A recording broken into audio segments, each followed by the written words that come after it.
Bueno,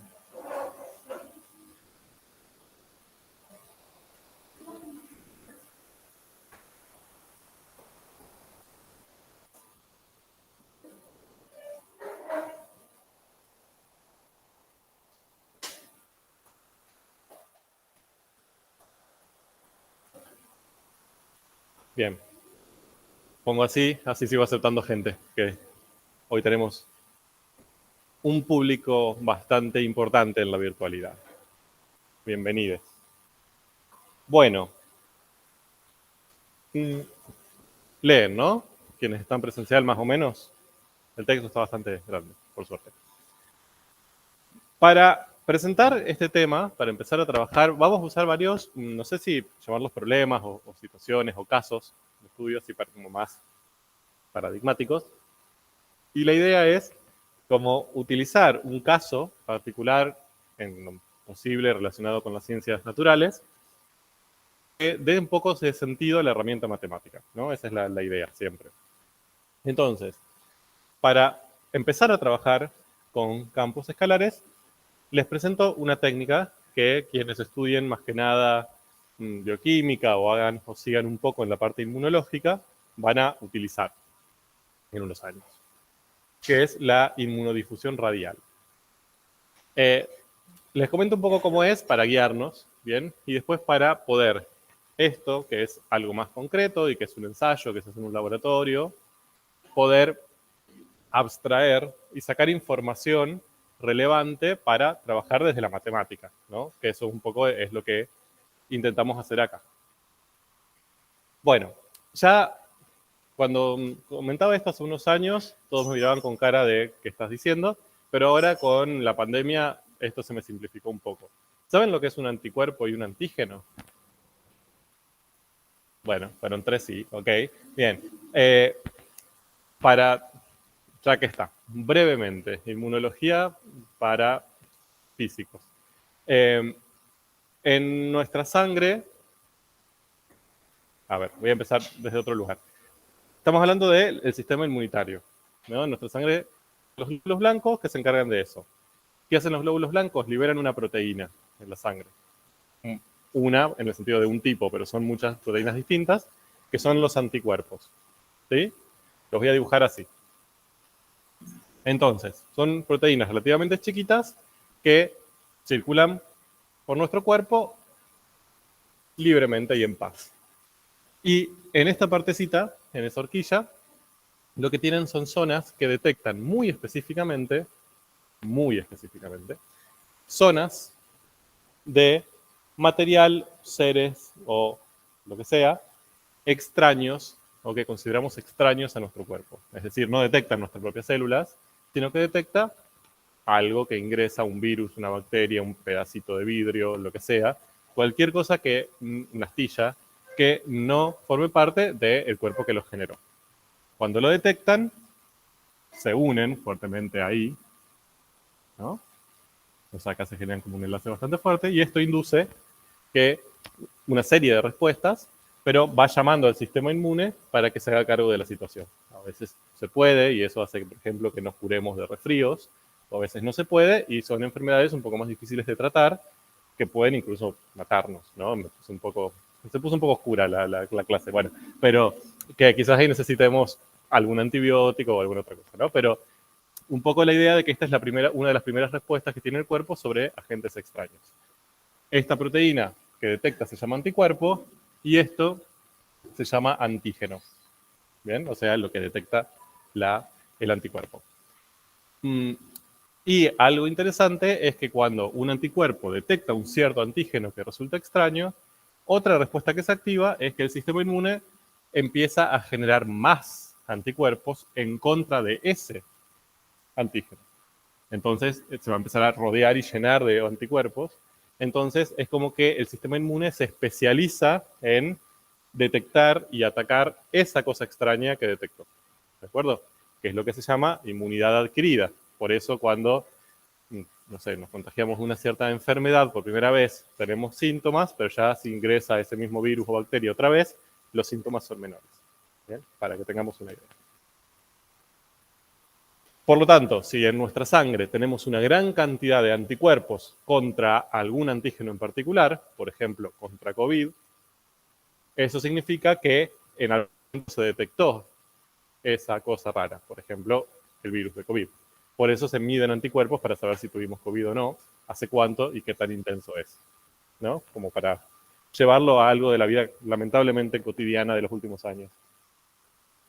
Bien, ustedes dirán, ¿para qué? ¿Qué pasó? O sea, empezamos con campos escalares y terminamos hablando de antígenos. Bueno, esta técnica que tienen ahí se utiliza para estudiar esto en inmunología. Lo que tienen ahí cuadrado es un gel, ¿sí? Es como una gelatina. Y en esa gelatina se pone, en el interior se disuelve anticuerpos específicos. Bien, vamos a hacer un ejemplo. Estamos queriendo detectar COVID, ya que estamos, ¿no? No se usa para COVID, pero no importa. Entonces, purificamos anticuerpos anti-COVID y lo ponemos en esa gelatina. Y armamos esa gelatina cuadradita. Bien. Lo importante es que esa gelatina tiene siempre la misma concentración del anticuerpo. O sea, en toda la gelatina está la misma concentración, en partes por millón, molar, como quieran, de ese anticuerpo. Siempre hay una misma, entre comillas, cantidad por volumen. Y después se inyecta con una jeringa en un punto, muy poquito, de un posible antígeno. Por ejemplo, de una muestra, ¿no? De suero de sangre. Y uno quiere saber si tiene o no COVID. ¿Sí? Si no tiene, no va a pasar nada. El anticuerpo va a estar ahí, va a mirar a la muestra y va a decir, ok. Ahora, si sí tiene, va a suceder esto, ¿no? Va a llegar un punto donde se van a unir. Lo que tiene de interesante esta unión es que con ciertos anticuerpos marcados sucede cuando la concentración de uno y de otro son parecidas. Si hay mucho de esto y poco de esto, no se ve. Si hay mucho de esto y poco de esto, no se ve. Tiene que estar más o menos en la misma concentración. Cuando sucede más o menos en la misma concentración, sucede esta unión y uno lo ve de alguna manera. En general lo ve con colorantes. Entonces aparecen esos halos de color azul en las zonas donde sucede. ¿Estamos de acuerdo? Un poco cómo funciona. Entonces, esto permite, por un lado, ver que existe el antígeno en la muestra, si no, no veríamos nada. Y además, ver, dependiendo de qué tan lejos sucedió el halo, cuánto antígeno tiene. ¿De acuerdo? Si tiene un montón de antígeno, va a tener que alejarse un montón, difundir un montón hasta bajar su concentración del anticuerpo y aparece el halo azul. Ahora, si tuviera poquito, ya con alejarse un poquito, ya encuentra la concentración óptima y aparece el halo muy cerca. ¿Se entiende la idea? Entonces es una técnica también para más o menos medir cuánto antígeno, COVID, por ejemplo, hay en la muestra que inyectamos. Más o menos. De esto, ¿qué quiero que se lleven? Que ese halo aparece cuando la concentración de los dos es parecida. Bien. Digamos, igual. Para simplificar más todavía. Bien. Entonces, lo que vamos a empezar a estudiar ahora es un poco esto. Vamos a intentar proponer un modelo matemático para esto con algunos datos experimentales. Es decir, vamos a partir de ciertos datos experimentales y a partir de ahí tratar de ver, de ensayar una explicación o una estrategia matemática para acercarnos y para estudiarlo. ¿Qué es lo que tienen ahí en amarillito? Le dice, bueno, vamos a trabajar, la placa con la que vamos a trabajar, en nuestro caso, es una placa rectangular de 8 centímetros por 6 centímetros. Bien, ahí vamos a hacer el gel. Bien, voy a la tercera. La concentración de anticuerpo en el gel, ¿sí? O sea, en toda esa gelatina, el anticuerpo está en una concentración de 20 ppm. O sea, ¿a qué concentración de antígeno va a aparecer el halo? En 20 ppm, más o menos algo, ¿no? Pero más o menos alrededor de esa concentración, cuando el antígeno llegue a esa concentración, ahí va a aparecer nuestro halo.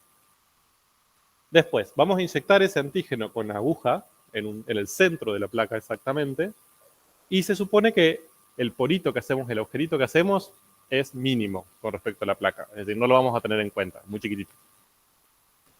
Y la última es que cuando hicimos ese experimento se observó un halo azul, o sea, apareció el halo, existe el antígeno en la muestra, en una circunferencia con 2 centímetros de radio. ¿De acuerdo? Es decir, se movió 2 centímetros desde donde lo inyectamos y ahí apareció nuestro halo azul. ¿Estamos de acuerdo? Ese es el caso en estudio.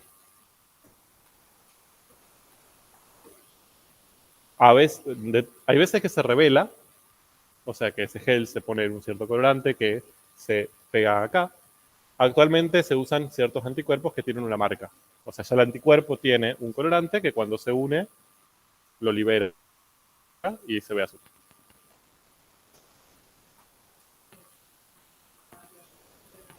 No. Es simplemente para saber si hay o no. Es una prueba de detección, ¿no? De screening. Bien. Esto no funciona. Ahora sí voy a volver a la presentación. Bien. Sí, ya sé, Wilcom. Gracias. Bueno, entonces, nuestra placa. Vamos a empezar a trabajar, ahora sí, tratar de este problema, llevarlo a lenguaje matemático, ¿no? A tratar de analizarlo y abstraerlo desde la matemática. Entonces, yo tengo ahí mi placa. ¿Qué es lo primero que voy a tener que hacer sobre esa placa? Para empezar a trabajar desde la matemática. ¿Qué creen? Bien. Intentar poder trabajar con esta placa como, a ver, el gel está en 3 dimensiones. ¿Estamos de acuerdo? Tiene un largo, tiene un ancho, tiene una altura. Ahora, en este gel la altura no me interesa. Bien, o sea, no se va a... La dispersión del anticuerpo, el antígeno no va a cambiar con la altura. Va a cambiar, sí, es como si yo lo mirase de arriba, desde la inyección hacia afuera, ¿no? Entonces, yo puedo simplificar el estudio y en vez de trabajar en 3 dimensiones, trabajar en 2. Solamente veo la placa desde arriba. Esto tiene, obviamente, un cierto espesor, pero el espesor no hace variar el resultado. Entonces, lo discrimino, chau espesor. Solamente me fijo en alto y ancho, si quiero. Ahora, ahí sí hay variaciones. Puede haber cambios en el alto, puede haber cambios en el ancho. Entonces, esas dos variables, esas dos dimensiones, la tengo que tener en cuenta, no la puedo discriminar. ¿Cómo hago ahora para trabajar sobre esa placa? Tengo que guiarme sobre esa placa. Entonces, lo que tengo que incorporar es un sistema de referencia, ¿no? ¿Dónde lo pondría en el sistema de referencia? Primero, ¿cuántos ejes vamos a necesitar? 2, estamos de acuerdo. ¿Cómo lo vamos a situar? En el centro. Es decir, con el origen en el centro, ¿no? ¿Habría otra posibilidad? Las que queramos, ¿no? Podemos poner el origen en uno de las esquinas, podemos poner el origen en un punto random, si queremos, ningún problema. De hecho, podemos poner, a ver, vamos a hacerlos aparecer. Ahí está el halo, increíble. El nivel de animación que maneja. Bien. Y ahí tenemos los ejes. Esa es una forma. Obviamente el origen lo podríamos haber puesto en cualquier otro lado, ¿sí? Sobre el halo, por ejemplo. E incluso, fíjense que yo puse los dos ejes paralelos a los lados de la placa. Eso también podría no ser así, podría haber puesto los ejes así, torcidos, ¿no? Obviamente, ¿qué va a pasar ahí? Se va a complicar un poco el análisis desde lo numérico. ¿Estamos de acuerdo? Pero poder se puede. ¿A qué voy con esto? Siempre que trabajemos con este tema, vamos a tener que ubicarnos un poco en el plano donde estemos trabajando y va a aparecer un sistema de referencia. Siempre le vamos a decir, le vamos a proponer dónde o cómo ubicar su sistema de referencia. Presten atención a eso, ¿de acuerdo? Van a ver que en las actividades, más que nada en los problemas, le vamos a decir, el sistema de referencia se sitúa con el origen acá, con los lados paralelos a los lados, bien, o sea, para que todos estemos un poco de acuerdo cómo trabajar. ¿Se puede hacer de otra manera? Por supuesto, no digo que no, pero siempre le hacemos una propuesta inicial. Esta es mejor, básicamente, porque situamos, o sea, más que nada por la circunferencia, ¿no? Las circunferencias ustedes han visto un poco cómo trabajar con circunferencias y las circunferencias son más sencillas de trabajar cuando están centradas en el origen. Entonces, por eso es mejor, digamos, trabajarlas así. Sí, exacto. Es el punto de inyección, muy bien. Ahora, hasta acá tenemos la ubicación de los ejes. Valores. ¿Qué valores podemos poner? Recuerden que la placa tenía tamaño de 8 por 6. Entonces, ¿qué valores sobre esos ejes conocen? El halo tenía un radio de 2.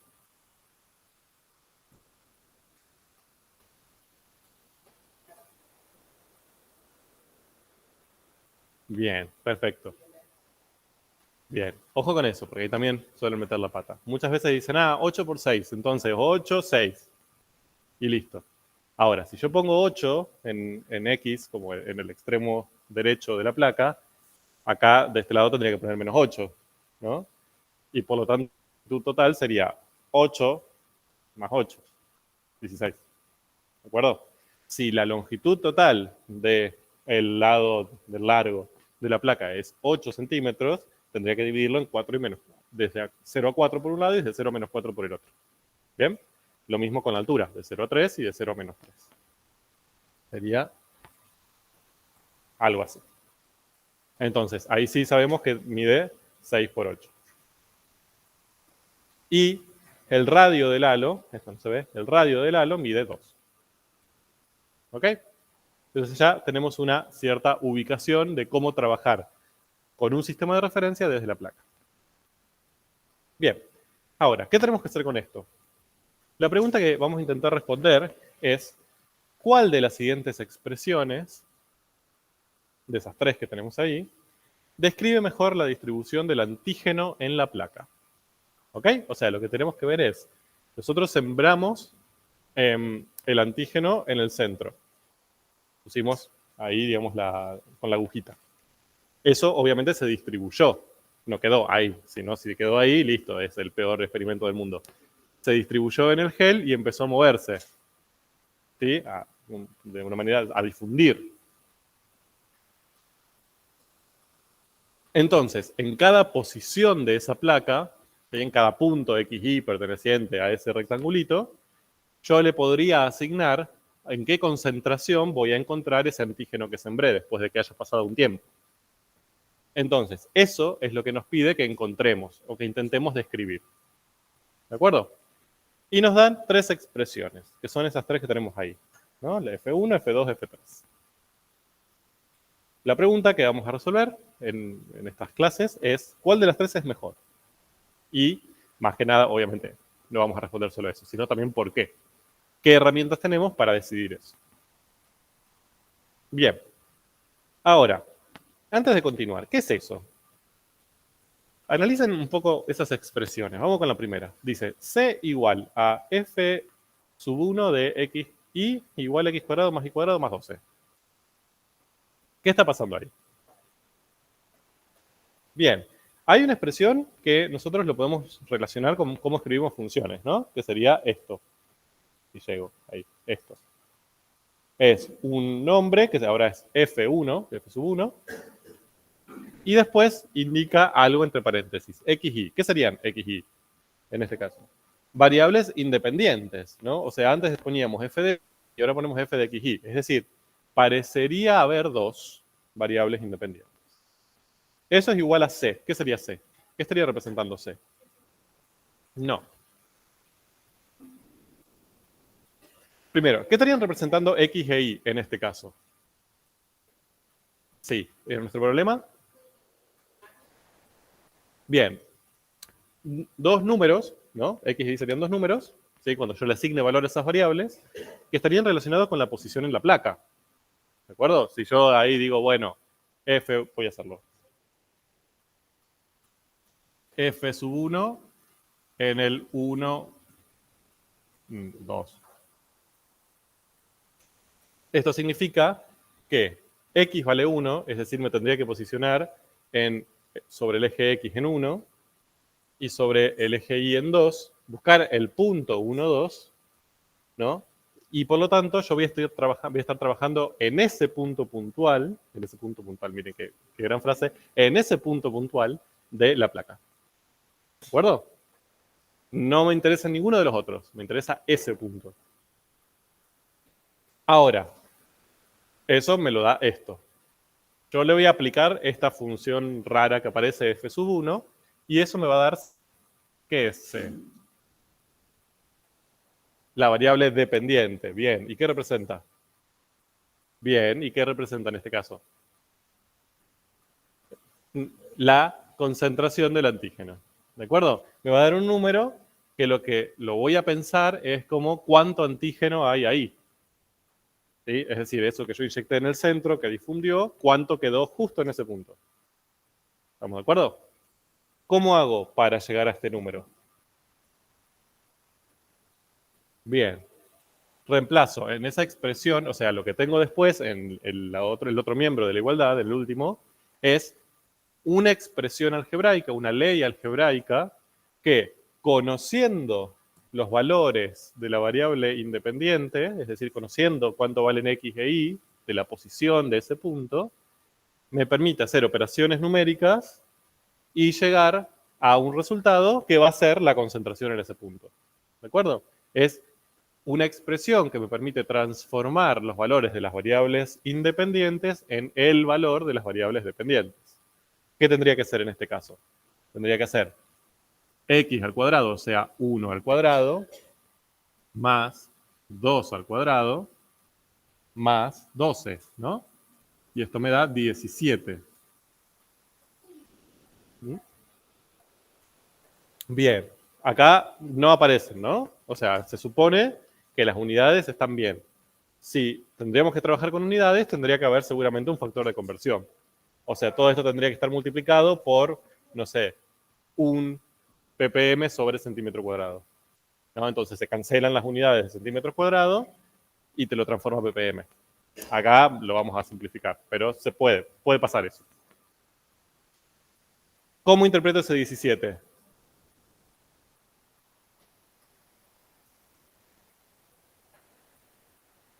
Bien, que en ese punto hay una concentración de 17 ppm o lo que sea. Genial. ¿Estamos de acuerdo? Un poco. ¿Qué significa esa cosa rara que apareció ahora? Es muy parecido, es análogo de hecho, a lo que conocemos de funciones. La única diferencia es que ahora en vez de trabajar con una única variable independiente, trabajamos con dos.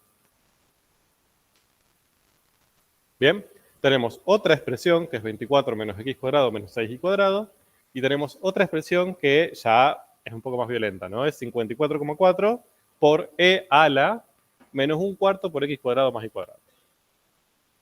Más compleja.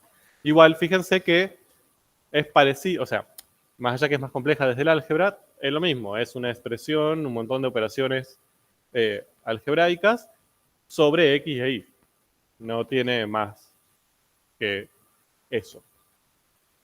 Entonces, esto es nuevo para nosotros, ¿no? No lo conocemos, no podemos pensarlo con los conocimientos que ya tenemos de la matemática. Y es un poco sobre lo que vamos a empezar a trabajar en este núcleo. Bien. Bueno. Puede haber la cantidad que ustedes quieran.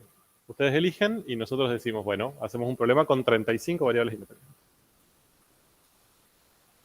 Entonces, para resumir un poco lo que acabamos de ver, desde lo matemático, a cada punto, ¿sí?, con sus coordenadas x e y, aparece esta función f, no, f sub 1, f sub 2, f sub 3, que me permite, conociendo el valor de esas coordenadas, transformarlo a un único resultado final, por ejemplo 17, que lo interpreto como concentración. ¿Estamos de acuerdo? Es decir, a partir de dos números, obtengo como resultado 1. ¿Sí? Entonces, esa concentración, en definitiva, la puedo pensar como una función de x y de y. Si yo eso lo generalizo, tengo un punto que está incluido en un cierto conjunto A, que forma parte de R2, ¿no? Porque como este punto necesito 2 coordenadas para poder reconocerlo o para poder ubicarlo, en definitiva forma parte de R2, ¿no? ¿Saben qué es R2? Sí. Bueno, R2 sería como el conjunto de todos los puntos del plano en el cual yo fijé un sistema de referencia. Así como si yo digo R, lo puedo pensar como el conjunto de todos los puntos en una recta, R2, y es R2, no es R cuadrado, ¿no? Sería el conjunto de todos los puntos en un plano coordenado, ¿sí? Donde aparece un sistema de referencia. ¿De dónde? Y R3 serían todos los puntos, ¿no?, en el espacio donde ubiqué un sistema de referencia. Este 1 que no escribo, 2 o 3, viene también lo podemos pensar como la cantidad de ejes ordenados que necesito para describir ese lugar geométrico, ¿no? Si necesito 5 ejes, algo que no se puede pensar, ¿sí?, porque nuestra mente es tridimensional, aunque no queramos, va a ser R5 y voy a necesitar 5 ejes, ¿sí? Ok. Voy. Si me deja.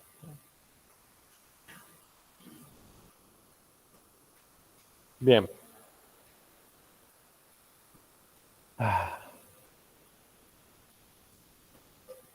Qué difícil. No. No. Sí, ya sé que estoy presentando. Bueno, quedará ahí. ¿Qué le vamos a hacer? Hasta que se corra el sol, quedará ahí. Bueno, entonces, decimos, voy a poner un punto que está incluido en R2, es decir, un punto acá. Y a ese punto le voy a asignar un valor, ¿sí? Voy a obtener el resultado, un valor que está incluido en R, está incluido en los reales. ¿Bien? Es decir, yo voy a partir de un punto de R2 y le voy a asignar, la función le va a asignar un valor en R. Por ejemplo, al punto 1, 2, que es un punto de R2, es un punto del plano, le asigné 17, que es un valor en los reales. ¿De acuerdo? Y esa asignación va a suceder por una función f, que hasta ahora no sabemos cómo llamarlas o cómo trabajar con ellas, porque hasta ahora las funciones que conocíamos iban de R en R, ¿no? A un valor le asignaba otro valor. Nunca pasó esto, ¿no? Entonces, ¿qué es eso? O sea, ¿cómo vamos a trabajar o cómo le vamos a llamar? Que cumple las mismas propiedades que las funciones que conocemos, o sea, es un mundo nuevo. Y se las presento por primera vez. Este es un momento, un hito en su vida. Las funciones de n variables, o también llamadas, y de hecho en esta materia la vamos a llamar campos escalares. Leo la definición.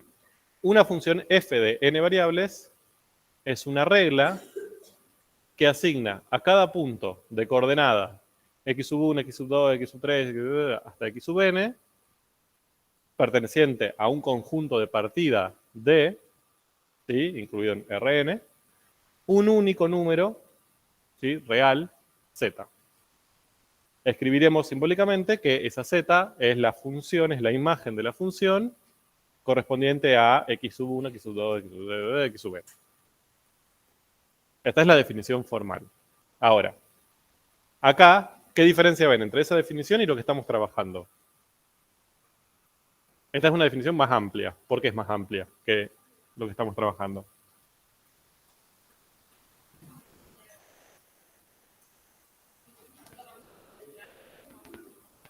Bien. Genial. Acá, el punto inicial nos dice, es un punto de n coordenadas. ¿Sí? 2, 3, la que vos quieras. 20. no nos da una cantidad de coordenadas, una cantidad de variables distintas, independientes. Nos lo define para cualquier caso. Entonces, a ver, si eso lo transformamos toda esa definición a un caso con 7 variables, diríamos, función de 7 variables. Una función f de 7 variables es una regla que asigna a cada punto de coordenadas x sub 1, x sub 2, x sub 3, x sub 4, x sub 5, x sub 6, x sub 7, y ahí paramos porque son 7 variables, pertenecientes a su conjunto de partida, que es un subconjunto de R7, un único número real z. Eso se mantiene, siempre es 1. Bien, la asignación que le hacemos. Y escribiremos entonces que z es la imagen, es f en x sub 1, x sub 2, x sub 7. ¿De acuerdo? Para el caso que nosotros trabajamos recién, tenemos una definición análoga, ¿sí? Fíjense que cambió esto también. Ahora nuestra f con la que estamos trabajando es una f que va de R2 a R. Tenemos una definición análoga que es la de función de 2 variables. Una función f de 2 variables es una regla que asigna a cada punto de coordenadas x, y, acá ya no ponemos x sub 1 y x sub 2, más fácil poner x, y, pertenecientes a su conjunto de partida D incluido en R2, un único número real z. Entonces z es la imagen, si es f en x. Mucho más sencillo. Bien, todo lo que vamos a ver en esta asignatura vale para n variables. ¿De acuerdo? O sea, no es que solamente vale para 2. Vale para 3, 7, 26. Vamos a trabajar, en general, con 2 variables independientes. O sea, de este tipo de casos. Por varios motivos. Primero, porque nos permite hacer un abordaje desde distintos lenguajes. Vamos a poder graficar, vamos a poder hacer un montón de cosas para estudiar esa temática que sea un poco más clara. Cuando trabajamos con, no sé, 8 variables independientes, eso se dificulta un montón. Y por otro lado, porque son los casos más comunes en las ciencias naturales. Bien, no es tan común, aparece, pero no es tan común que ustedes tengan que, bueno, una cierta variable dependa de 16 variables independientes. No suele pasar. ¿Sí? Pero que dependa de 2, sí, es bastante común. Entonces, está bueno de 2 o 3. Entonces, está bueno trabajar con estos casos más sencillos. Si entienden esto, después van a entender los otros.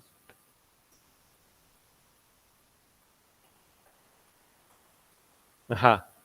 Por ejemplo, 8. Ajá. No. La respuesta es no. O sea, no puedes graficar todo. No puedes graficar la imagen y todas sus variables. Lo veremos muy pronto. Lo veremos en el próximo capítulo de esta novela. Bien. ¿Hasta acá vamos? Cualquier pregunta, interrumpan, por favor. Bien. Entonces, más allá de la novedad, verán que la definición de este campo escalar, esta función de 2 variables, es bastante parecida a la que ustedes conocen de matemática 1 de función, ¿o no? O sea, que a cada número le corresponde un y un único número, que, o sea, a cada x le corresponde una y una sola y esa correspondencia viene dada por una ley, que puede ser una tabla, que puede ser un gráfico, que puede ser una ley algebraica. Bien, acá más o menos lo mismo. Entonces, lo que vamos a empezar a trabajar hoy, con estos nuevos bichos que nos enfrentamos, es básicamente reconocer los conjuntos asociados. ¿Sí? O trabajar con sus conjuntos asociados.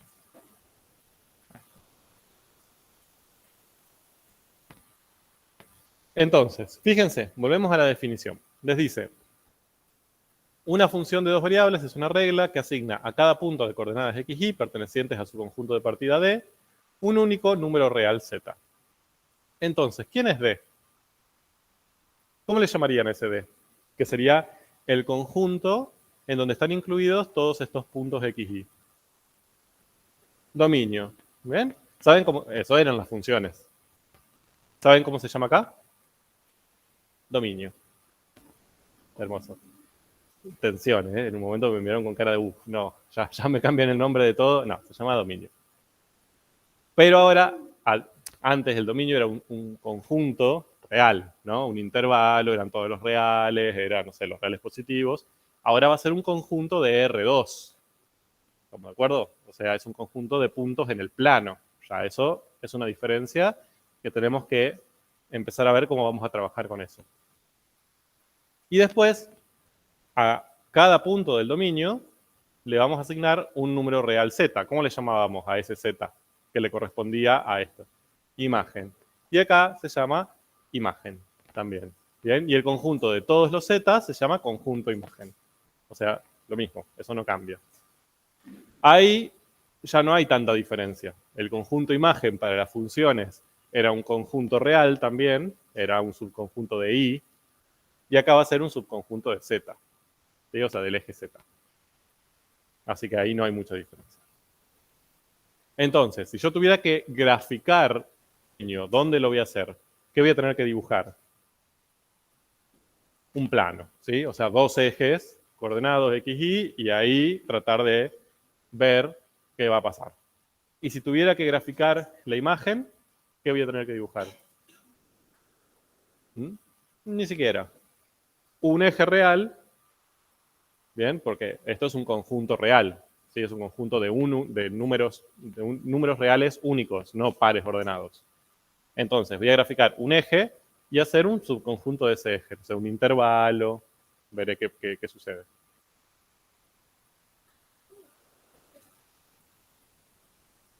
El conjunto de dominio, sí, claro. Entonces, ahí lo que tienen es una representación gráfica. A cada punto del dominio, fíjense que el dominio lo representó esquemáticamente como un subconjunto de R2, ¿no? Es este gran poroto que hay ahí. Sería, ¿qué quiso representar acá? Que todos los puntos interiores a esta curva, ¿no? Sería toda esta parte sombreada, corresponde a puntos sobre los cuales yo voy a poder aplicar la función.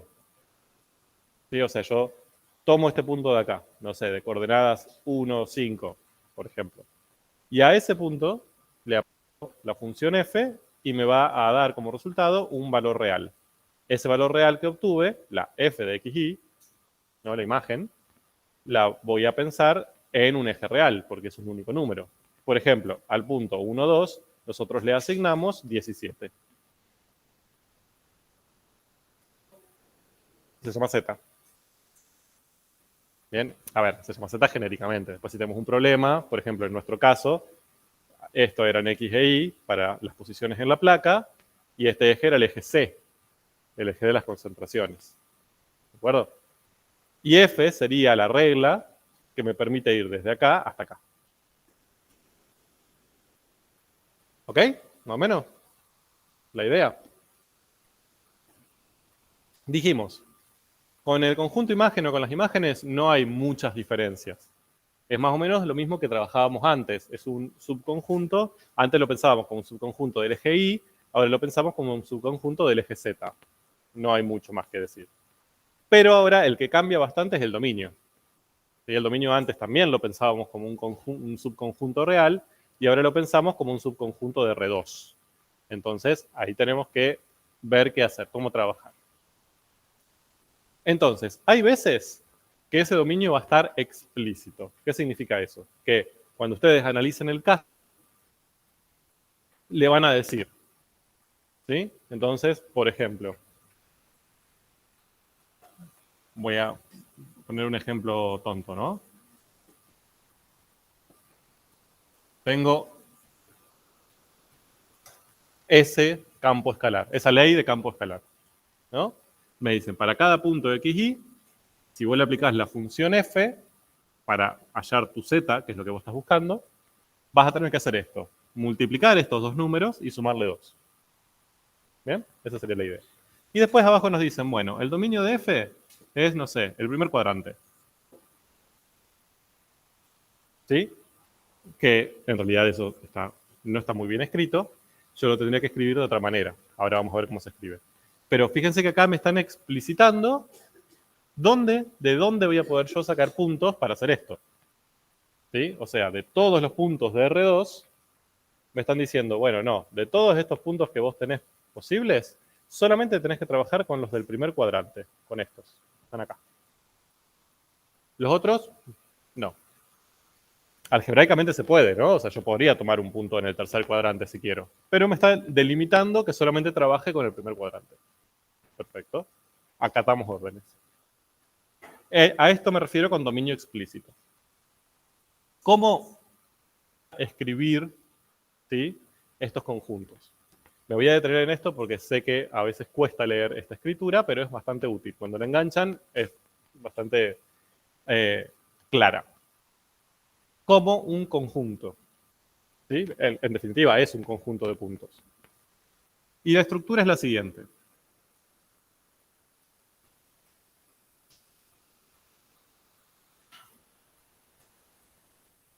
En esa notación de conjuntos, que ustedes ya esto lo vieron en Matemática 1, pero vamos a repasarlo, aparecen llaves, ¿no? Voy a presentar un conjunto tratando de dar condiciones para sus elementos, entonces aparecen llaves.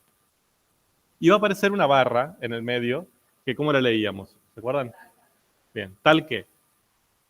El tal que, muchas veces, es como que ustedes me responden tal que.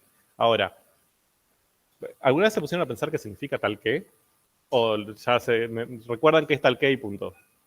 O sea, ese tal que quiere decir que cumple la condición de.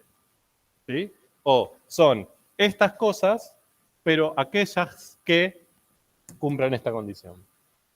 ¿Bien? Entonces, en esta parte lo que vamos a poner son qué tipo de elementos voy a incluir en el dominio. Voy a incluir puntos de una recta, voy a incluir puntos del plano, voy a incluir puntos del espacio, voy a incluir números reales, voy a incluir números naturales, voy a hacer una descripción de qué tipo de elementos voy a tener. Y después acá voy a dar una condición. Les voy a decir, bueno, estos elementos no voy a trabajar con todos, voy a trabajar con los que cumplan esta condición que tengo acá. Aquellos elementos tales que cumplan esto. ¿Ok? Entonces, acá, en el dominio, ¿qué tipo de elementos voy a esperar? Puntos en el plano. ¿Cómo escribo eso? Así. Puntos con coordenadas x, y, incluidos pertenecientes a R2. ¿De acuerdo? Entonces, lo primero que estoy diciendo es, el dominio de F va a estar formado por puntos de R2. ¿Sí? ¿Cualquiera?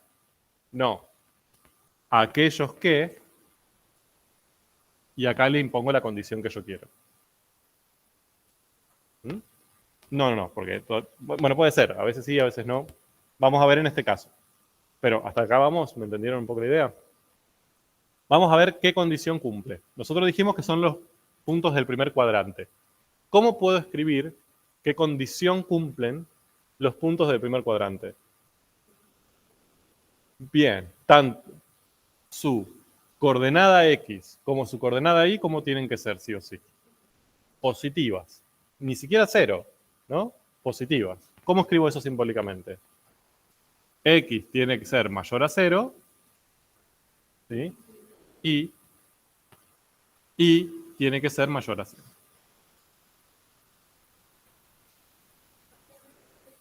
¿Mm? Porque el 0, o sea, si... Claro, o sea, los puntos en los cuadrantes no incluimos los puntos en los ejes. ¿De acuerdo? O sea, esos son puntos que decimos pertenece al eje X o al eje Y. El cuadrante serían todos los que tienen X e Y positiva, estrictamente.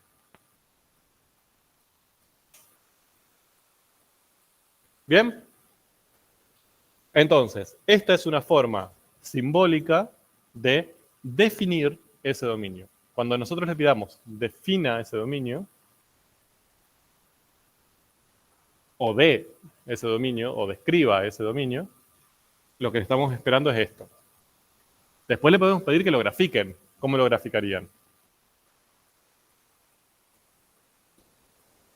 Ejes. Bien. Y digo, primer cuadrante, ¿qué hago? Sombreo. Este sería D.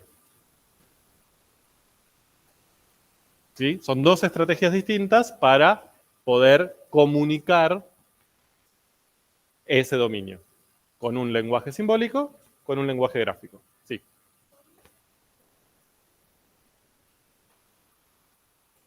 Bien, qué buena pregunta. Porque acá tenemos el problema de los ejes. ¿Están incluidos los ejes? O sea, al menos de estos dos semiejes. ¿Están incluidos? No. Entonces, ¿cómo hacemos simbólicamente para comunicar, ojo, que los semiejes no están incluidos? O sea, yo pinté esto, pero no quiero incluir los semiejes. Eso.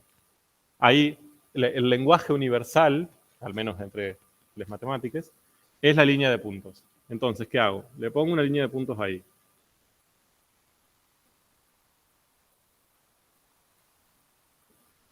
Bien, que sirve como frontera. Sí. Sí.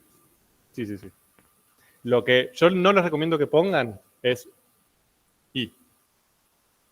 Porque como es el nombre de una variable, se puede confundir. Y de hecho, en general, más que a nosotros, ustedes se... Después aparece esa i, es como, acá, ¿qué puse? Que la i... Entonces, usen punto y coma, o coma, lo que sea.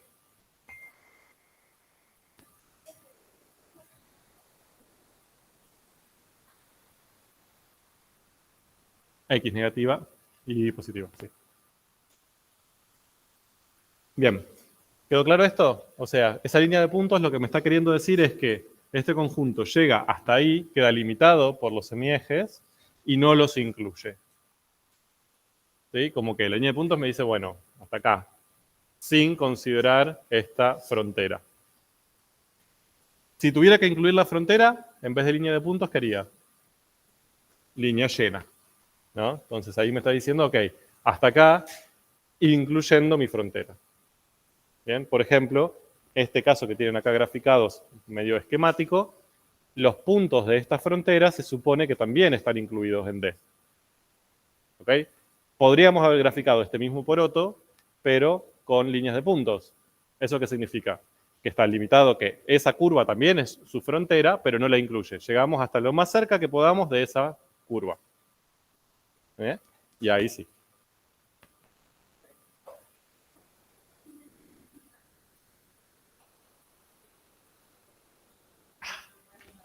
Qué buena pregunta, porque eso me permite seguir en mi presentación. Entonces, lo que acabamos de hacer es un ejemplo de un dominio explícito. A mí me dieron, básicamente, una expresión para mi campo escalar y me explicitaron mi dominio de trabajo. Me dijeron, bueno, vos tenés que trabajar en este dominio. Ya sea de esta manera, ya sea de forma gráfica, pero el dominio quedó explícito y claro. Puede pasar que no esté explícito ese dominio. Es decir, que no me digan nada. Me digan, ese es tu campo, arreglate. ¿Bien? Entonces, ahí tenemos un dominio implícito, ¿sí? No expresado de manera clara. Y a eso, o sea, ¿qué hacemos en esos casos? Bueno, entonces ahí lo que tenemos que empezar a jugar es con el dominio natural, que ya ustedes lo habrán escuchado en Matemática 1, esa idea. Que es básicamente el mayor conjunto donde podemos aplicar y donde tiene sentido aplicar esa función. ¿Ok? Entonces, si yo lo que estoy trabajando es con un campo así flotante, nació de la nada, y que es como, bueno, tomá este campo, jugá, bueno, ahí lo único que me va a dar restricciones va a ser el álgebra. No dividir por cero, no hacer raíces de índice par de números negativos, lo mismo que veníamos haciendo con las funciones. Ahora, si ya esto está representando un problema, bien, o sea, estamos aplicando este campo en un problema de las ciencias naturales, por ejemplo, y bueno, hay otras imposiciones, otras restricciones que no tienen que ver con el álgebra. Quizás que la concentración no puede ser negativa, ¿sí? O que si empezamos a trabajar en un cierto tiempo, los tiempos negativos no tienen sentido. Bien, ese tipo de restricciones no vienen del álgebra, vienen de la aplicación de eso a nuestro problema. Eso también lo vamos a incluir dentro de nuestro dominio natural. ¿Ok? Vamos hacia ahí. ¿Sí? Una cosa que disminuye, otra cosa que sea negativa. No. La concentración es concentración. ¿Sí? O sea, vos podés tener primero 20 ppm y después 12 ppm. Ahí disminuyó. Claro, ahí podés tener un delta negativo. Lo que no te puede dar nunca es una concentración de menos 5 ppm. Eso no pido desde las ciencias naturales. Veamos algunos ejemplillos al respecto. Les dice, bueno, jueguen con ese campo. ¿Bien? Ya les aparece F sub 1 con esa ley. Nada más.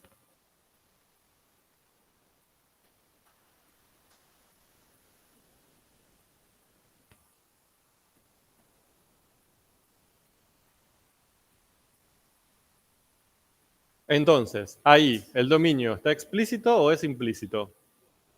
Es implícito, ¿bien? No me lo está acotando explícitamente el problema. Voy a trabajar con el dominio natural, ¿sí? Con el mayor conjunto en donde esa expresión tiene sentido. Entonces, ¿dónde voy a prestar atención? ¿Dónde me voy a fijar? Bien, en las restricciones algebraicas, ¿sí? Ahí tengo un cociente y sabemos que los cocientes nos imponen ciertas restricciones. ¿Qué restricciones nos impone los cocientes?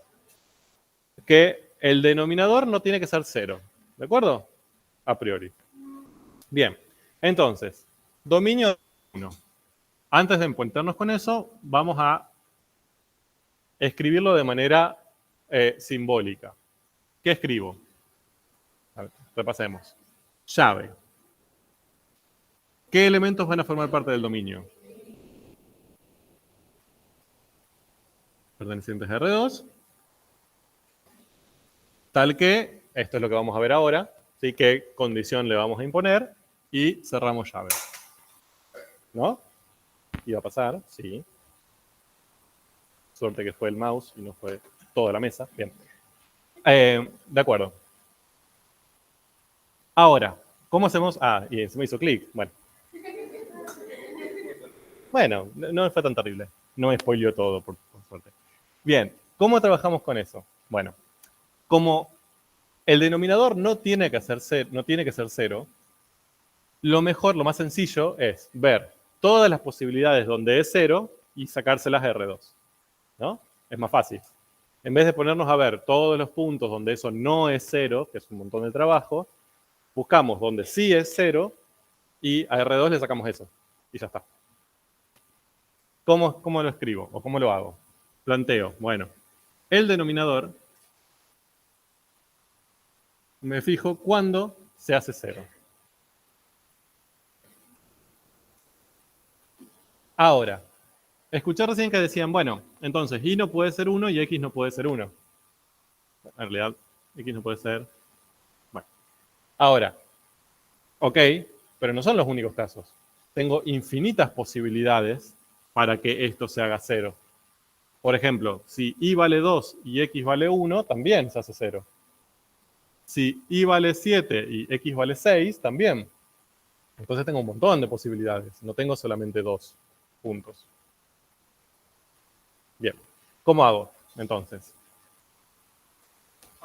Tengo varias posibilidades. Yo acá voy a usar una estrategia recurriendo a lo que ya conozco. Bien, no me voy a meter a aprender nuevas cosas si no las necesito. Vagancia ante todo. ¿Qué hago? Paso estos términos para allá.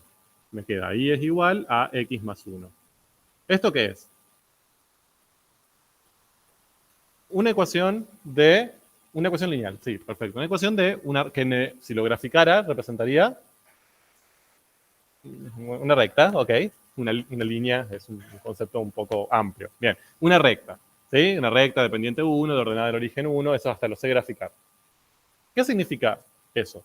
Que todos los puntos que pertenecen a esta recta tienen la condición o tienen la propiedad de que esta operación me da 0. ¿De acuerdo? Entonces, ¿qué tengo que hacer con todos esos puntos? Sacarlos de R2 para obtener el dominio de mi campo. Dicho de otra manera, para cualquier punto sobre esa recta, para cualquier punto que pertenezca a esa recta en la gráfica, si yo lo tomo, me fijo sus coordenadas y las reemplazo ahí, me va a ser 0 el denominador. Entonces no voy a poder obtener una imagen. ¿Me entiende? Por lo tanto, el dominio de ese campo va a ser todo R2 excepto los puntos de esa recta. ¿Ok? Más o menos me siguieron. ¿Qué es lo que está escrito ahí? O sea, y no puede ser igual a x más 1. Entonces, ¿cómo eso que acabo de descubrir lo escribo allá? Entonces, yo dije, el dominio son los puntos de R2 que cumplen ¿qué condición? Bien, que y no puede ser x más 1. Que esta coordenada no puede ser esta coordenada más 1. Es la única condición que le impongo. Los otros, cualquiera.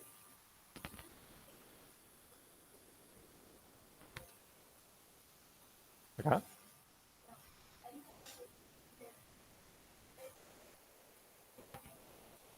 Y eso te va a hacer. O sea, básicamente lo que vos estás haciendo ahí es demostrando que esto cumple esta condición, que es la que vos necesitas. ¿De acuerdo? Pero, a ver. Exacto. Esto vos lo estás haciendo para ver qué puntos extraes de R2 para hallar el dominio. Sí, sí. A veces es Y, a veces es X, dependiendo del caso, ¿no? En este caso nos resultó fácil hacerlo con Y. Bueno, fíjense que ahí en la diapositiva yo lo escribí distinto. Sí.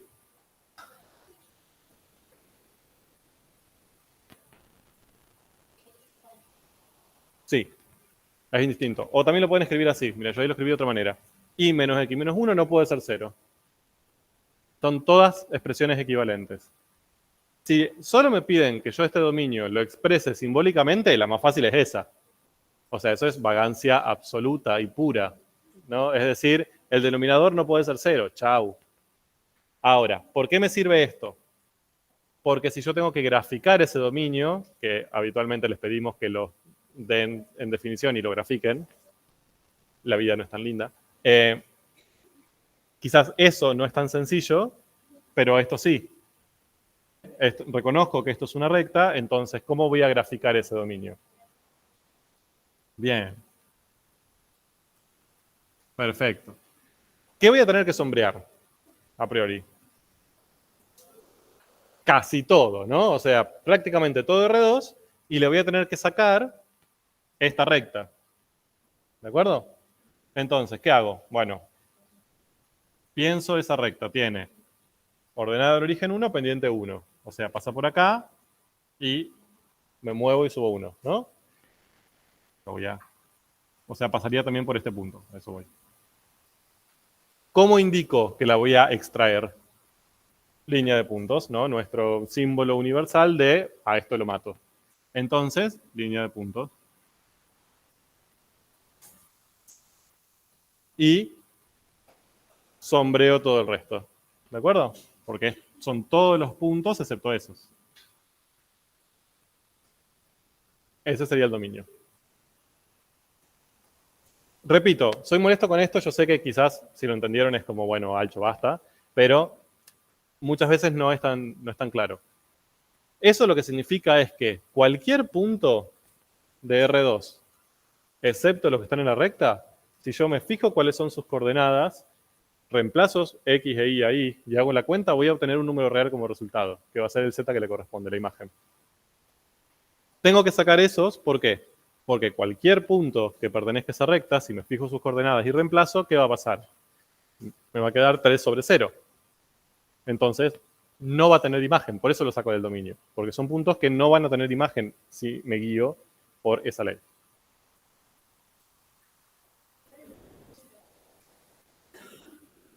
No siempre, hay veces que los dominios, por ejemplo, son un solo punto, o son una curva solamente. Depende de cada caso. O sea, como acá no hay mucha mecanización. Tienen que analizar caso por caso y ver qué obtienen. Sí. A veces sí. A ver, si vos dejas solamente la circunferencia, lo que estás indicando es los puntos de mi dominio son los que pertenecen a la circunferencia y ninguno más. Ni los de adentro ni los de afuera. ¿De acuerdo? Hay veces que vos querés indicar, bueno, son los de la circunferencia y los de adentro. Entonces ahí vas a hacer la circunferencia y vas a sombrear. A veces vas a querer decir, son los de la circunferencia y los de afuera. A veces vas a querer decir, son todos menos los de la circunferencia. Entonces sombreas todo y haces la circunferencia en línea de punto. ¿De acuerdo? Eso depende de tu caso.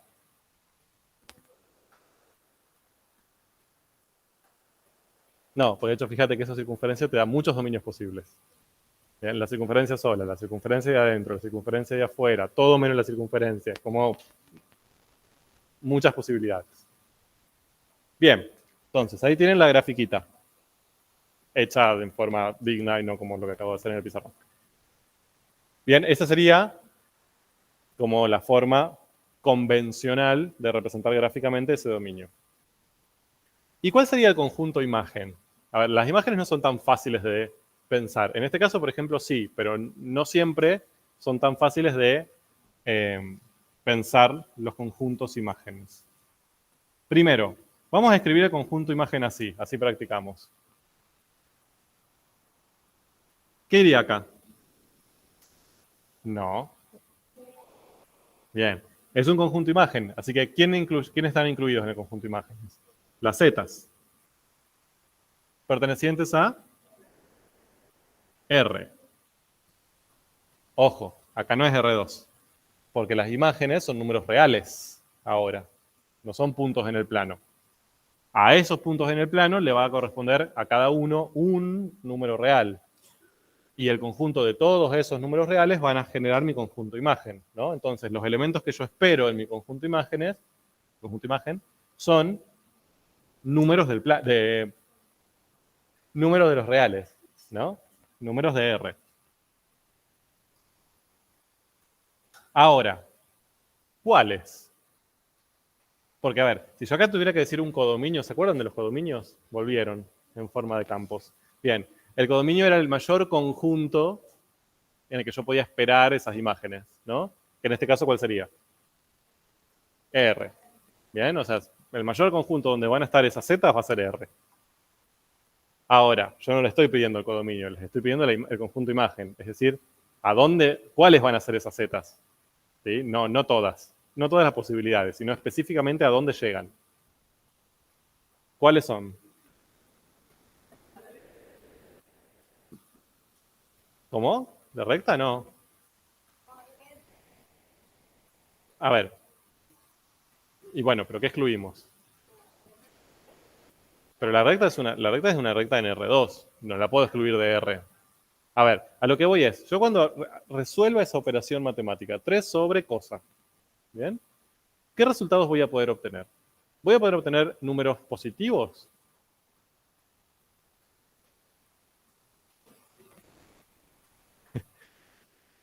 ¿Sí o no? Sí, o sea, si ese denominador me da positivo, hago 3 dividido un número positivo, me da positivo. ¿Estamos de acuerdo? ¿Me puede dar un número negativo? Sí, también. O sea, si ese denominador me da negativo, 3 dividido un número negativo me da negativo. ¿Estamos de acuerdo? ¿Nos puede dar 0?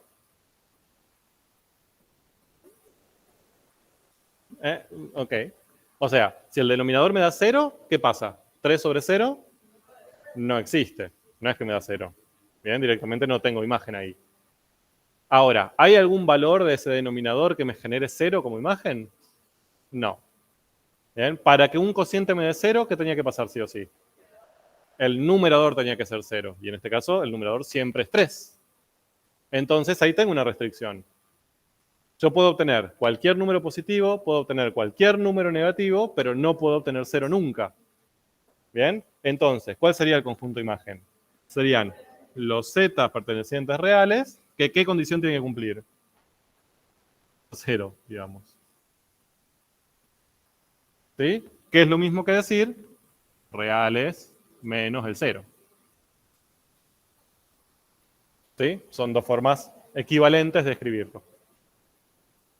¿Cómo lo grafico al conjunto imagen? Bien, perfecto. Empezamos con eso. El conjunto imagen, ya no voy a tener que hacer un plano. Voy a tener que hacer una recta, ¿no? La recta de los zetas.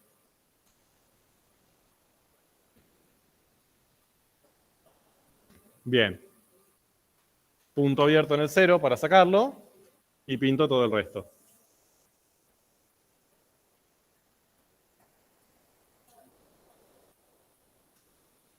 En dos sistemas distintos. ¿De acuerdo? Eso lo tienen ahí graficado, ahí, de forma prolija. Dado por definición, reales menos el 0, graficado, ¿no? Eje Z y saco el 0. Es todo, sí. ¿Vamos más o menos con la idea? Sí.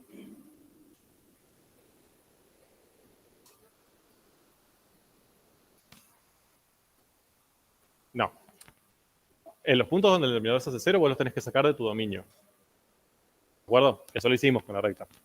Ahora, yo te estoy preguntando el conjunto imagen. Es decir, vos, con tu dominio ya definido, aplicás tu función, ¿a qué zetas vas a llegar? El conjunto de todos los zetas a los que llegás. O sea, que realmente los obtenés a veces. Entonces, dijimos, los positivos podrían ser, vos podés obtener números positivos ahí. Podés obtener números negativos, pero nunca, para ningún x y y que vos tomes, vas a obtener como resultado al aplicar la función 0. ¿De acuerdo? Entonces, ese 0 vos lo tenés que sacar de la imagen, porque nunca va a ser tu imagen 0. Nunca vas a obtener una z 0. Por eso lo sacamos de ahí. ¿Ok? Bueno.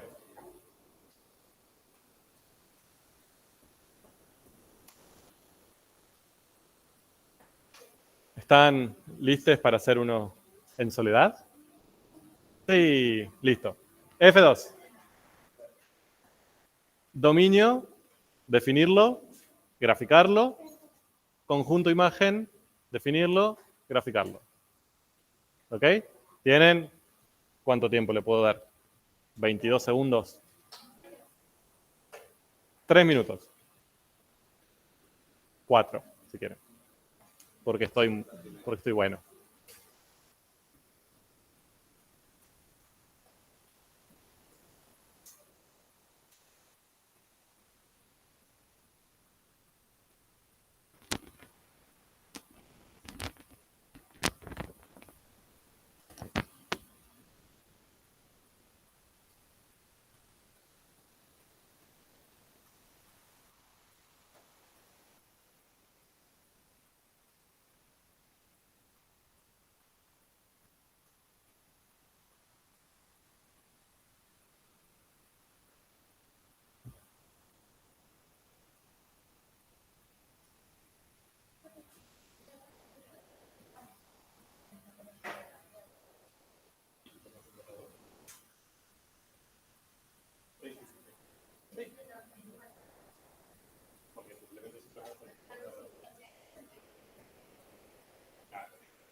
Hola, gente virtual. ¿Cómo les va? Yo confío que ustedes existen, así que... Bueno, si me escucho... Sí, veo que se mueve el micrófono.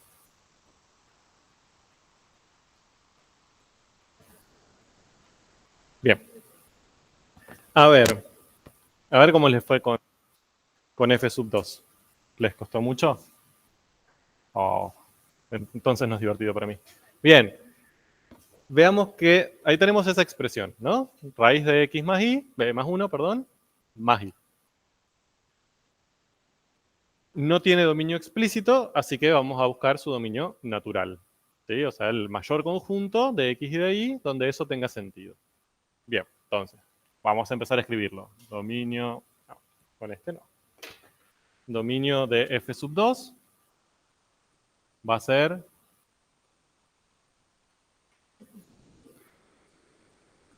como verán, esta parte siempre va a ser igual, ¿no?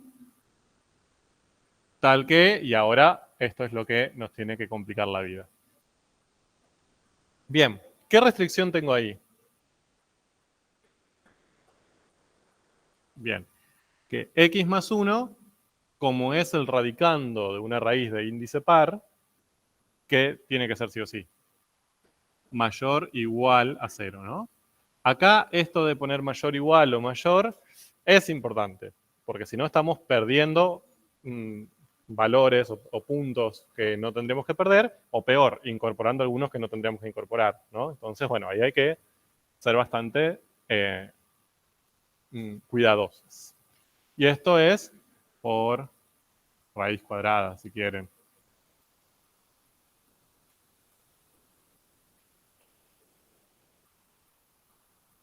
No. Ahí estás perdiendo un montón. Bueno, ¿qué hacemos? Primero, ¿sobre i hay alguna restricción? No. ¿Qué hago? Como este más 1 lo puedo pasar para allá, no tengo que cambiar la desigualdad ni nada, me queda x mayor o igual a menos 1. Entonces, x puede ser cualquier número real desde menos 1 hacia más infinito. ¿Bien? No es 0, 1, 2, porque también hay un montón de reales entre menos 1 y 0, ¿no? Como por ejemplo el menos 0,037. Bien, entonces, punto, no tengo más restricciones hasta ahí. ¿Cómo escribo el dominio?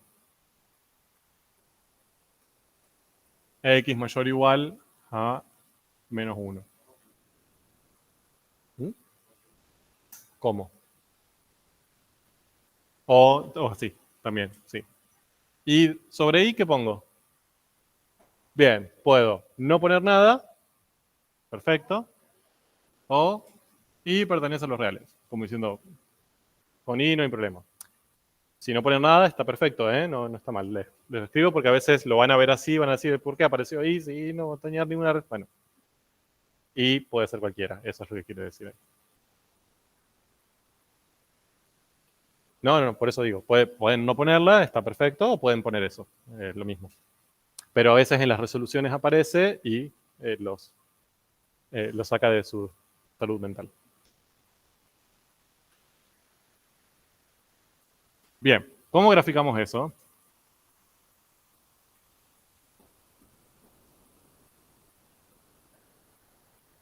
Bien, genial. Fíjense que cuando aparecen desigualdades, lo que conviene es transformar la desigualdad en una igualdad.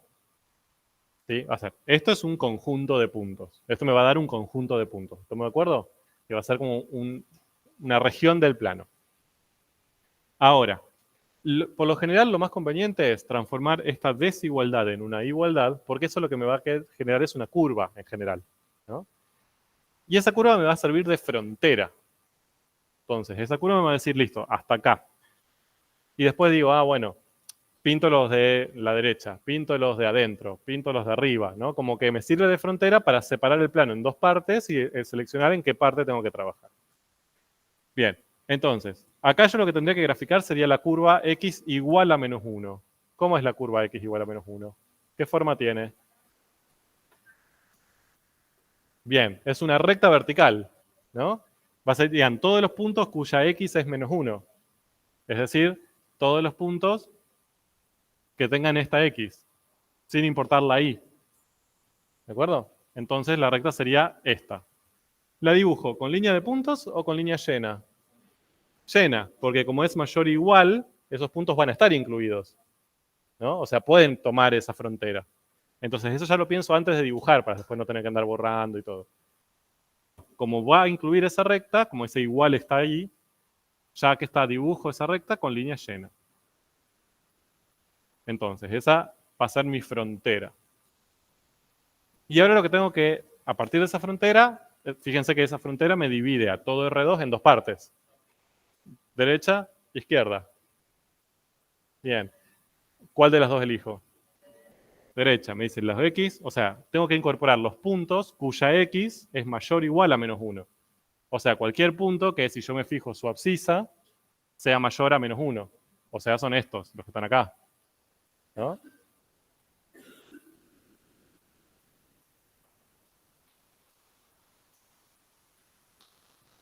¿Dónde ven ahí que no hay restricción en la Y?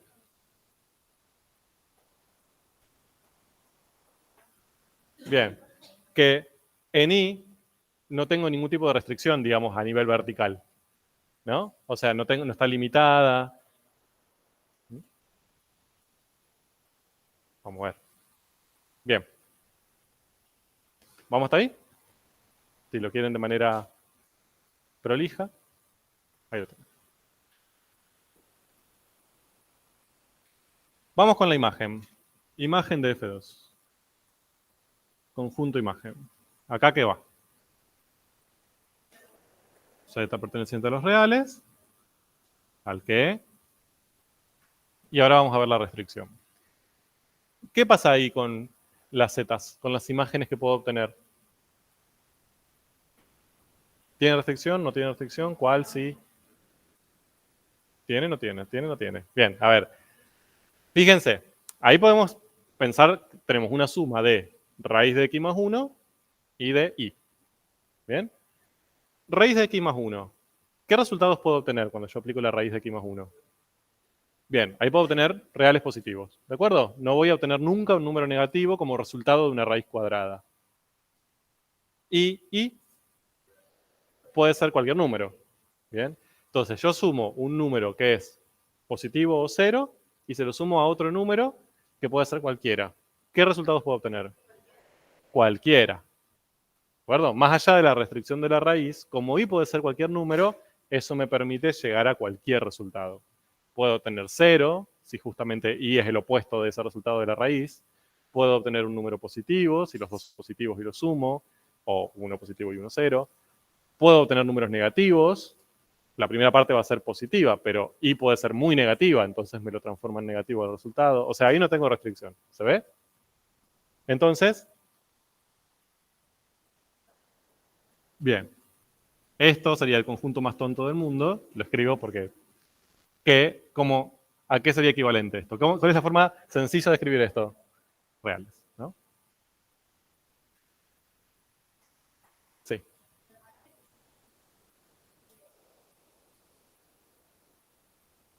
Sí, sí, sí. O sea, a no ser que te pida específicamente algo. Vos acá son arbitrarios en el sentido de que vos tenés que pensar en todas las posibilidades.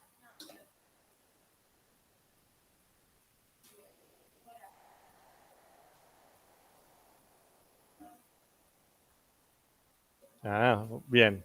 Pueden estar dados por otra ecuación. Por ahora no nos vamos a meter en eso, pero en algún momento sí. Sí.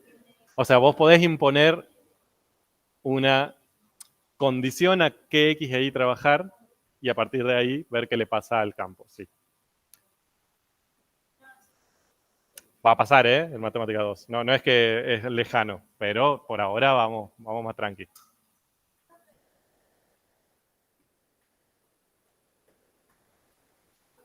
Bien, puede pasar. Hay veces que la función, por ejemplo, es un producto de dos partes. O sea, la ley es esto por esto. Entonces vos podés calcular como la imagen de acá, la imagen de acá, o mejor, el dominio de acá, el dominio de acá, y después el dominio total va a ser la intersección de esos dos dominios, porque vos tenés que estar segura de que vos podés resolver esta operación y también, al mismo tiempo, esta. ¿De acuerdo? Y eso te limita la imagen. A partir de esas dos, vos decís, bueno, ¿qué números puedo obtener a partir de estas dos en este dominio restringido? Bien. Igual, tranqui con esto. Las imágenes no son tan sencillas. Estos son casos sencillos de imágenes. Con las imágenes no me voy a meter tanto. Sí me interesa el dominio. Bueno, ¿cómo grafico esto?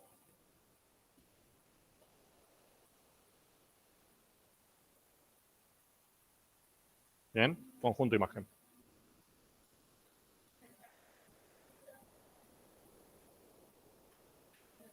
Bueno.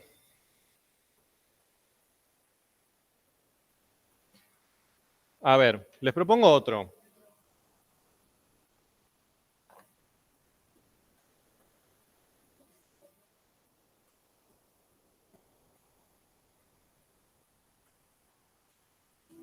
Que no lo tienen ahí.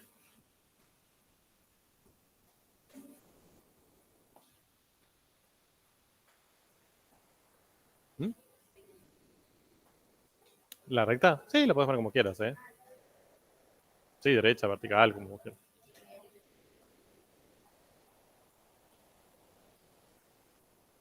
Como a vos te sirva.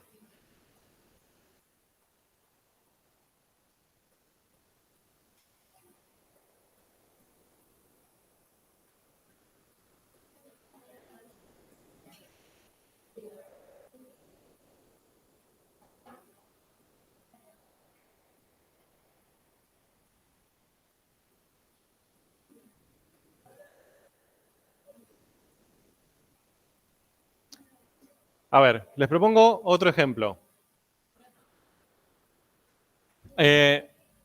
Profe, Salgo del terreno de los campos flotantes imaginarios. O sea, como, bueno, F2 es eso, punto. Voy, ahora sí, a algo con una cierta utilidad en algún cierto campo del saber. Lo que tienen ahí es la fórmula, no sé si se acuerdan, del volumen del cilindro. ¿De acuerdo? Entonces, esto quiere decir, el volumen del cilindro depende de quién? Del radio de su base, ¿no? Y de su altura. ¿De acuerdo? Y la fórmula para calcularlo era esa. Pi por radio cuadrado, que era el área de la base, por la altura. ¿De acuerdo? Fíjense que eso es un campo escalar. Depende de dos variables independientes. Cuando hago la cuenta voy a obtener un número. ¿No? Va de R2 a NR en general. En su, si lo pensamos. Bien. Todo suyo. Dominio e imagen. Esto tendría que llevarles 30 segundos. Definido, definición, gráfica. Acá sí. Un minuto Profe, como mucho.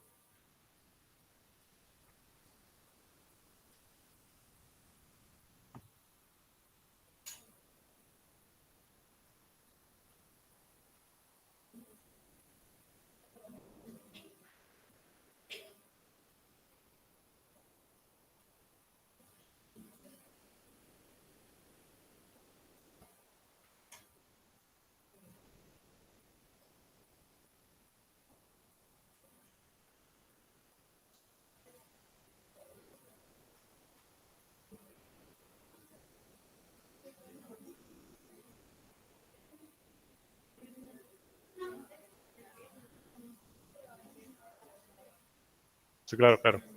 Ese es el campo que yo les presento, el volumen del cilindro.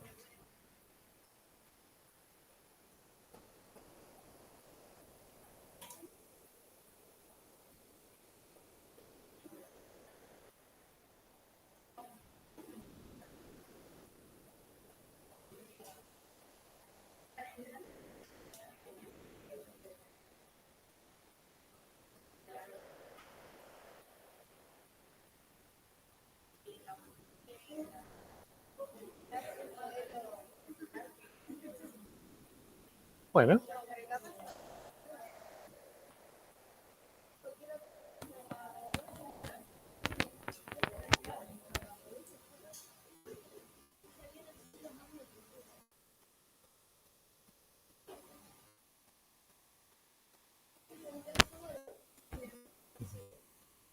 sea, esto se supone que es... Ah, bueno, pero ¿por qué tenés que tener dudas? Bueno, a ver, la idea es que está unido con cuatro cosas iguales. Ok, bueno, a priori, si está unido con cuatro cosas iguales, se supone que los ángulos, todos los ángulos tienen que ser iguales. Entonces ya acá tenemos un problema. Mira, si lo ves así, ya, este es muy grande y este es muy pequeño. ¿Bien? Vos seguramente empezaste con este, quisiste hacer una pirámide y después le pusiste el de arriba, pero no funciona tan así. O sea, lo importante es distribuir estos cuatro vértices de modo que estos cuatro ángulos se llaman diedros, no importa, se igualen. Mucho lío, desde la matemática tampoco creo que se lo hayan dado así, desde lo matemático.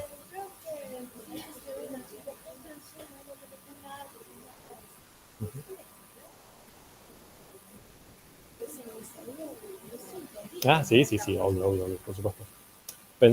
A ver, quizás la forma más sencilla de pensarlo o de hacerlo es agarrar cuatro escarbadientes y hacer una pirámide con esos cuatro, ¿no? O sea, tres, no, mira, necesitas seis, no cuatro. Tres para la base y después los otros tres así. Ahí vos te asegurás que todos tengan el mismo longitud, ¿de acuerdo?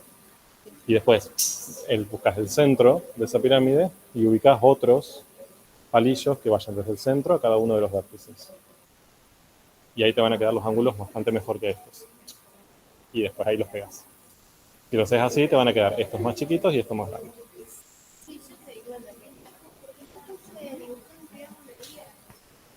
Uh-huh. Uh-huh. Sí, sí, sí. Es que, digamos, cuando ya estás en tres dimensiones, las cosas cambian. De nada. Bueno, ¿y? ¿Todo bien? A ver. Lo que me interesa de esto son varias cosas. Primero que piensen en un caso aplicado y después la parte simbólica. ¿Por qué?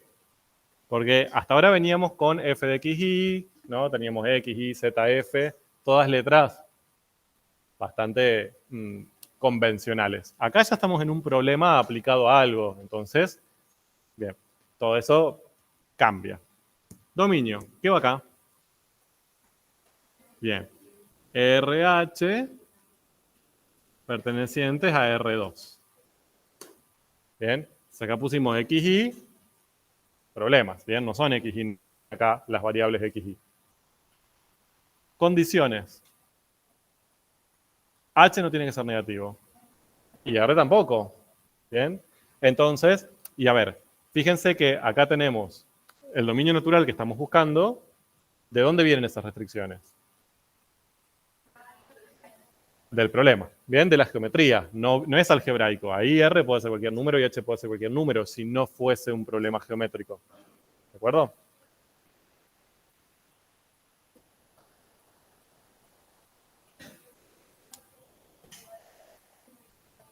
Pero el radio es la medida de tu radio. Bueno, puedes tener un radio de menos 4 centímetros. ¿De acuerdo? Entonces, R mayor o igual a 0, H mayor o igual a 0. ¿De acuerdo? Puede ser 0, sí. O sea, a ver, sería el cilindro más raro del mundo. Si R es 0, sería básicamente un segmento de recta, ¿no? Y si H es 0, sería un círculo. ¿De acuerdo? Pero puede.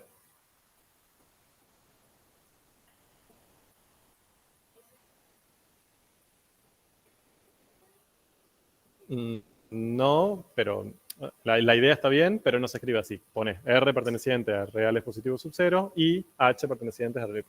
No puedes poner R y H pertenecientes. ¿Eh? Bueno, es bien, es una discusión epistemológica hermosa. En la geometría analítica sí. O sea, un segmento de recta lo puedes pensar como un cilindro con radio 0. Perdón. Ya les pido perdón. Bien. Entonces, ¿cómo grafican? ¿Qué tendríamos que poner ahí antes de graficar el dominio? Bien. RH. ¿De acuerdo? Porque ahí ya, yo sé que es una cuestión de costumbre, XY y listo, ¿no? Como que es automático. Pero no, acá son R y H. ¿En qué orden?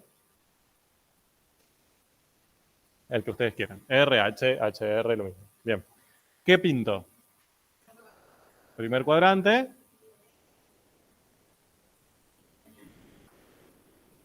Y los semiejes con línea llena, ¿no? Porque también los puedo tomar. Si ustedes pusieron mayor estrictamente, eso lo habrán hecho con línea de puntos, ¿no? Bien.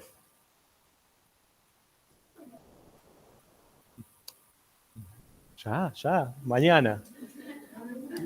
Mañana vemos. Imagen. Z. Bueno, no, Z no. B, perteneciente a R, tal que B también me va a dar siempre un número mayor o igual a 0, ¿no? O sea,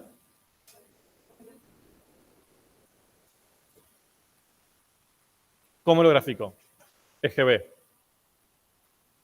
0, punto lleno y positivos. ¿De acuerdo? Sí.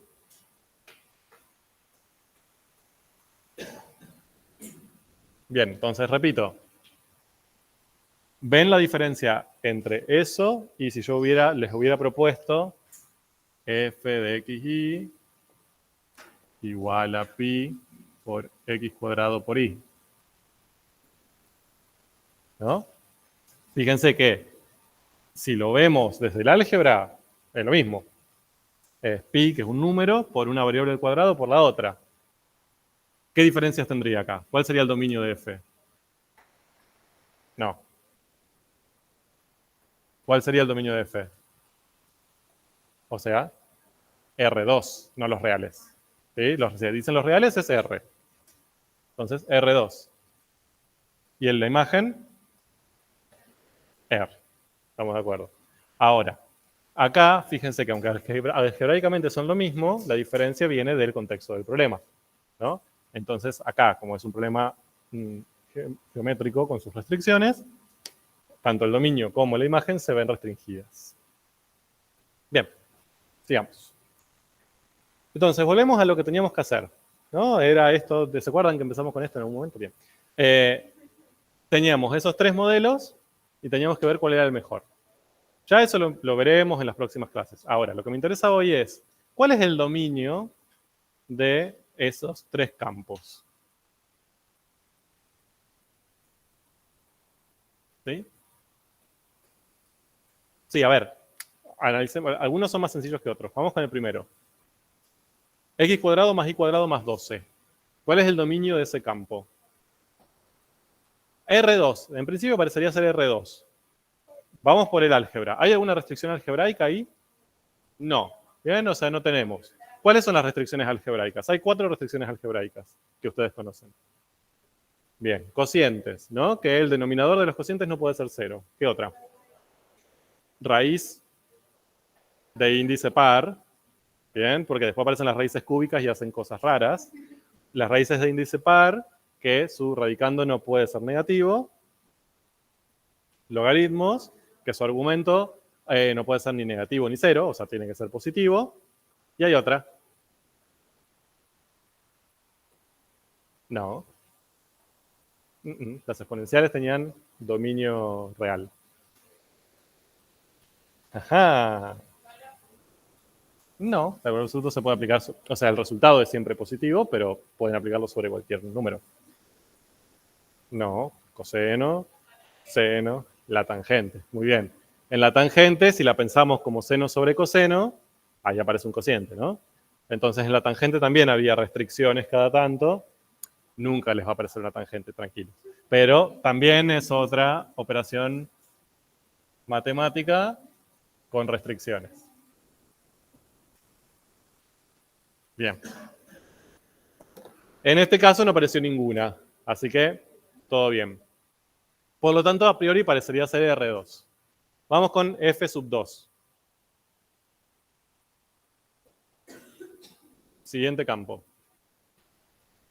Lo mismo. Bien, no hay restricciones algebraicas, R sub 2. Vamos con F sub 3. Lo mismo. Más allá que lo vemos ahí, parece violento y feo, pero no aparece ninguna de esas tres restricciones. O sea, no tenemos ni cocientes, está el cociente, pero tenemos un sobre 4. No tenemos logaritmos, no tenemos raíces de índice par. O sea, R sub 2. Sí.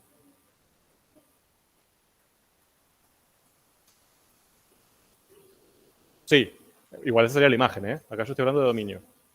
C es el valor de Z que yo obtengo luego de aplicar la función. O sea, ahí estoy hablando sobre conjunto, imagen. El dominio es sobre qué valores pueden tomar X e Y.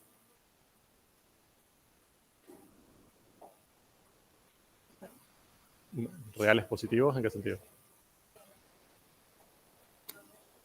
Está bien, pero ahí no es dominio. Z no pertenece al dominio, pertenece a la imagen. Sí, estamos de acuerdo. O sea, el conjunto imagen ahí va a tener la restricción de que no puede ser negativo. Estamos de acuerdo. Sí, sí, sí. Bien. Ahora, ¿estamos de acuerdo entonces? ¿Los tres dominios R2? No. Bien, perfecto.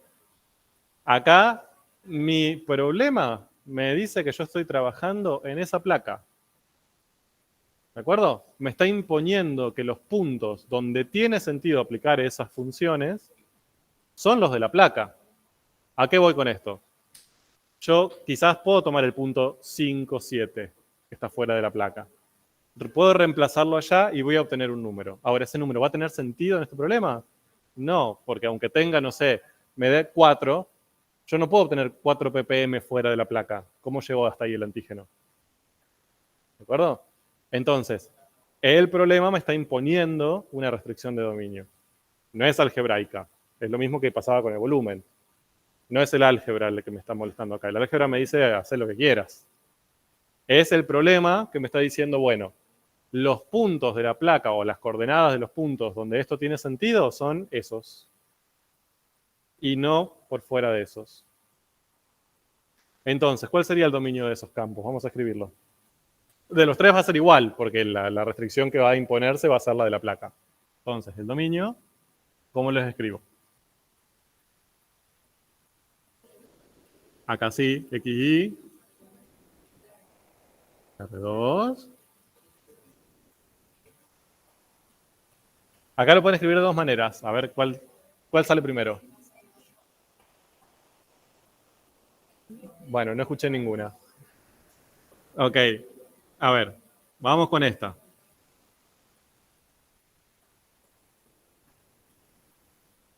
¿Sí? O sea, X tiene que ser sí o sí mayor o igual a menos 4 y menor o igual a 4.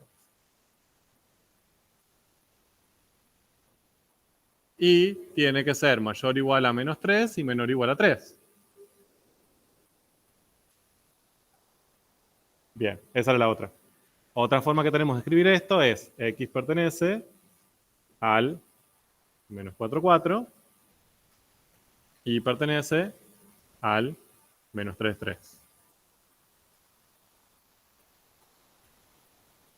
¿De acuerdo?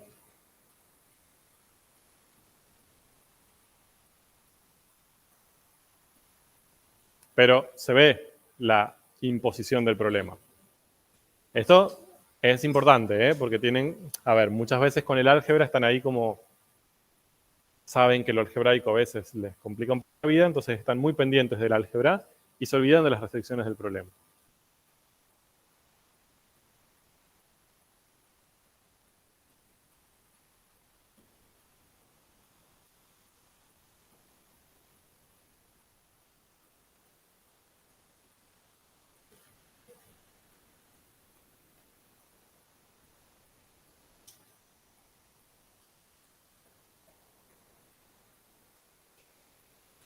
Bien. Entonces, hasta acá presentamos, ¿qué hicimos hasta ahora? Presentamos estos nuevos bichitos con los que vamos a trabajar, que son los campos escalares, que dijimos, de todos vamos a trabajar específicamente con los que tienen todos variables independientes, ¿sí? Vimos que su definición es muy parecida, es análoga a la de las funciones que ustedes vieron en Matemática 1. Y también los conjuntos asociados hasta ahora también son análogos. Los dominios son los conjuntos de puntos de R2 donde tiene sentido aplicar la ley. La de conjunto imagen sería el conjunto de todas las zetas a la cual llego. Y trabajamos tanto algebraicamente o analizando problemas para definir su dominio natural. ¿Bien? Hasta eso vimos hoy.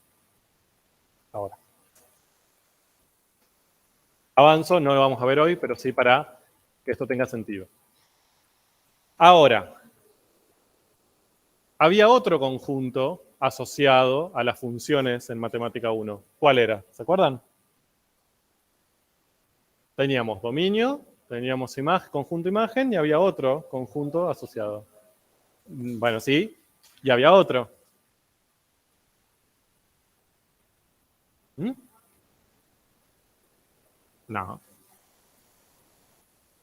Sí, otro conjunto asociado.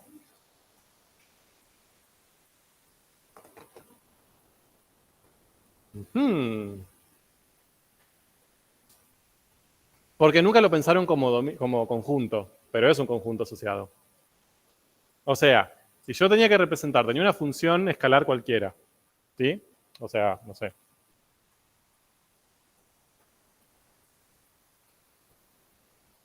Acá yo podía encontrar su conjunto dominio, ¿no? Reales, positivos, sub 0. Si yo tenía que graficar esto, ¿dónde lo graficaba? ¿Cuántos ejes necesito para graficar esto? 1. ¿Bien? Imagen de F. Reales, positivos, sub 0. Tengo que graficar esto. ¿Dónde lo grafico? ¿Cuántos ejes necesito? 1, el eje Y. ¿Bien? Ahora, si yo tenía que graficar esta función, ¿dónde la graficaba? En XY. Ahí necesitaba 2 ejes. ¿Por qué? Uno para X y otro para Y, ¿no? Básicamente. Uno para la variable independiente, uno para la dependiente. Ahí, ¿qué aparecía si yo graficaba esa función? Un conjunto de puntos. ¿Bien? Y eso también es un conjunto. O sea, es un conjunto que ya no va a ser ni un conjunto de números reales correspondientes a los posibles valores de X, ni un conjunto de números reales correspondientes a los posibles valores de Y. Va a ser un conjunto de puntos X, Y, ¿bien? Que me van a dar esto, la relación entre ellos. ¿Cómo se llamaba ese conjunto? ¿Cuál era el nombre de ese conjunto? ¿Eh? No, para el ordenador era el XY. Bien. El nombre, que lo usamos cotidianamente, es gráfica. Bien. La gráfica de una función es también un conjunto. Es un conjunto de puntos, en este caso era de puntos en R2, ¿no? Para esta función. Ahora, lo que vamos a ver mañana es cómo vamos a poder representar los campos. Y una posibilidad es con gráficas también. Ahora, esas gráficas, ¿dónde van a estar? Ahora, en R3. ¿Bien? ¿Por qué? Porque necesito X e Y para poder dar valores a sus variables independientes y al mismo tiempo también graficar Z. ¿De acuerdo? Que sería la imagen de ese punto. Entonces lo que van a aparecer van a ser estas bellas cosas que tienen ahí. Y lo que vamos a ver también es que hay otras estrategias para representar gráficamente en R2. Bien, ya lo vamos a ver mañana. ¿Cómo? Claro, vos lo podés leer como dominio. No. X, Y y Z. Bueno, hasta mañana. Chao, gente virtual.